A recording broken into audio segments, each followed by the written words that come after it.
Ada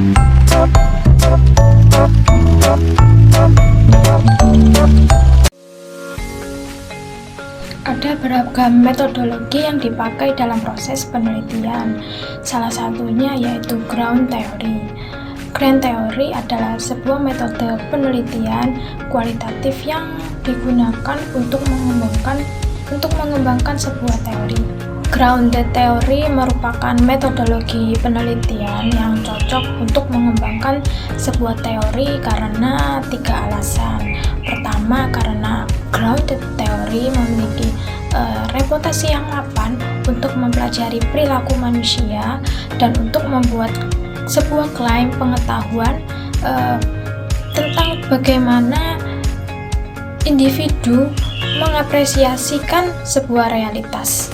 Kedua, tujuan utama grounded theory adalah pembangunan teori, bukan pengujian teori. Ini adalah desain yang cocok ketika sebuah teori tidak sepenuhnya menjelaskan suatu proses. Grounded theory memfasilitasi pencatatan dan interpretasi pengalaman subjektif individu melalui sebuah proses metodologis, pengambilan sampel teoritis, dan perbandingan konstan. Ini memungkinkan abstraksi atau pengalaman subjektif individu menjadi pernyataan teoritis. 3. Metodologi grounded theory telah menetapkan pedoman untuk melakukan penelitian dan menginterpretasikan data, khususnya pendekatan sistematis Corbin dan Strauss. Menurut Nazir, grounded research adalah suatu metodologi penelitian yang mendasarkan diri kepada fakta dan menggunakan analisa perbandingan bertujuan untuk mengadakan generalisasi empiris, menetapkan konsep-konsep, membuktikan teori, dan mengembangkan sebuah teori di mana pengumpulan data dan analisis data berjalan pada waktu yang bersamaan. Lebih lanjut lagi, Nazir mengemukakan akan tujuan dari grounded research adalah untuk mengadakan generalisasi empiris, menetapkan konsep-konsep, membuktikan teori, dan mengembangkan teori. Selain itu, penelitian jenis ini bertujuan untuk mengspesifikasikan konsep serta memverifikasi terhadap teori yang sedang dikembangkan dan diperiksa dalam hubungannya dengan data yang ditemukan.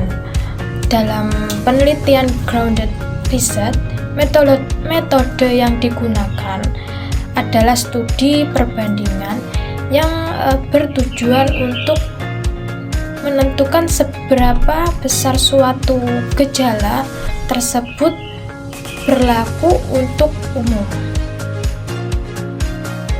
Ciri-ciri grounded research.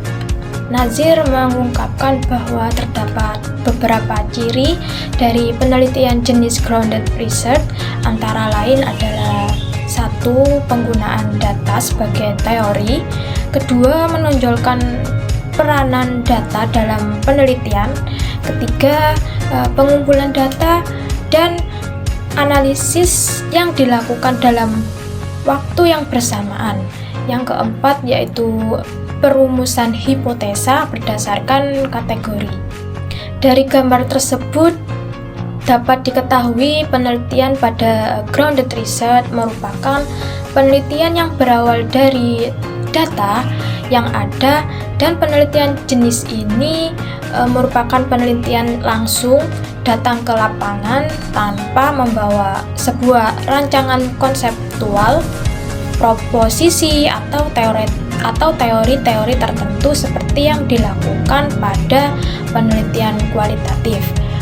Pada umumnya, pada data penelitian ini menjadi sumber teori, dan teori tersebut dinamakan grounded karena berdasarkan data, sehingga teori yang nantinya yang dihasilkan adalah berdasarkan pada data yang ada.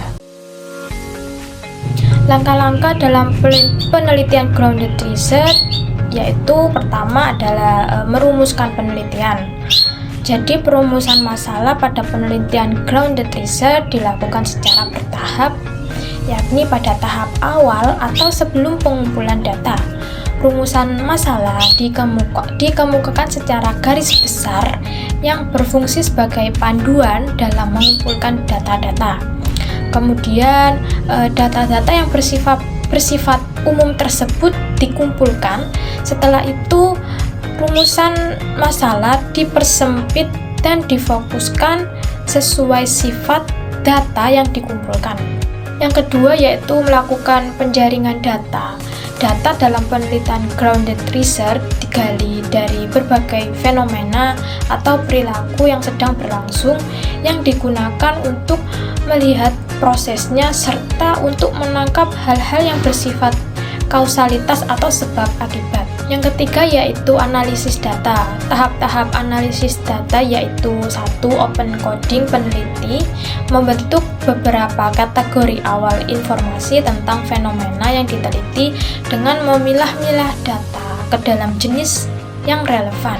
Yang kedua, axial coding atau penelitian memilih salah satu kategori dan memosisikannya sebagai inti fenomena yang sedang diteliti.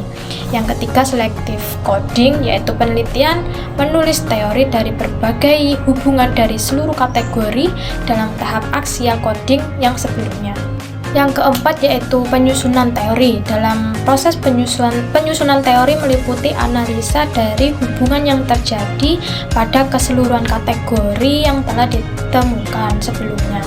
Menurut Caswell, mengemukakan bahwa teori dapat dituliskan dalam bentuk narasi yang menggambarkan keterkaitan keseluruh kategori. Yang kelima yaitu validasi teori. Proses validasi ini dilakukan setelah teori selesai dirumuskan dengan cara membandingkannya dengan proses-proses sejenis yang terdapat dalam penelitian sebelumnya. Keenam yaitu penulisan laporan penelitian. Caswell mengemukakan bahwa struktur laporan dalam penelitian grounded research sangat tergantung pada desain yang digunakan. Jika desain yang digunakan adalah pendekatan sistematik, laporan penelitian relatif mirip dengan struktur laporan penelitian kuantitatif yang mencakup bagian-bagian perumusan masalah, metode penelitian, analisis, dan diskusi, serta hasil penelitian. Jika desain yang digunakan adalah pendekatan emerging atau konstruktivis, struktur laporan penelitian bersifat fleksibel. Kelemahan dari penelitian grounded research. Nazir mengungkapkan beberapa kelemahan dari penelitian grounded research ini, antara lain seperti 1. Grounded research menggunakan analisis perbandingan dan mensifatkan analisa perbandingan sebagai penemuan yang baru karena grounded research tidak menggunakan probability sampling, maka generalisasi yang dibuat akan mengandung banyak bias. Yang kedua yaitu akhir suatu penelitian tergantung pada subjektivitas peneliti. Apakah hasilnya suatu teori atau hanya satu generalisasi saja? Tidak ada seorang pun yang tahu kecuali peneliti itu sendiri. Yang ketiga, secara umum dapat disimpulkan bahwa teori yang diperoleh dalam grounded research tidak didasarkan atas langkah-langkah yang sistematis melalui siklus empiris dari metode ilmiah. Spekulasi dan sifat impresionistis menjadi kelemahan utama grounded research, sehingga diragukan adanya representativitas, validasi, dan rehabilitas dari data.